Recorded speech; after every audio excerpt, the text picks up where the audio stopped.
tatawagan ka ng ex mo pagkatapos mo itong gawin ang panalangin. Napakatindi at napakalakas na dasal na ito. Panginoong Hesus, tumawag ako sa inyo at magpapasalamat ako dahil lagi kang nandyan para sa akin.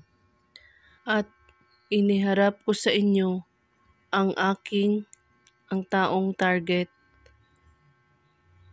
3 beses mo banggitin ang pangalan niya at mataimtim na pagmamahal. Mayroon akong makadiyos na mga plano para sa kanya at kung nasaan man siya ngayon ay utusan mo siyang simulan ang pag-iisip tungkol sa akin at sa mga masasayang pagkakataon na magkakasama kami. At pagkatapos, tatawag siya sa akin at humihingi ng tawad at babalik sa akin. Amen. Uulitin mo ang dasal na ito sa loob ng 3 araw. Gawin ito bago kayo matulog kahit anong oras.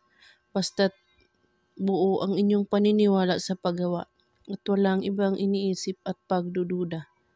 At kung may katanungan po kayo ay magko-comment lang po sa baba.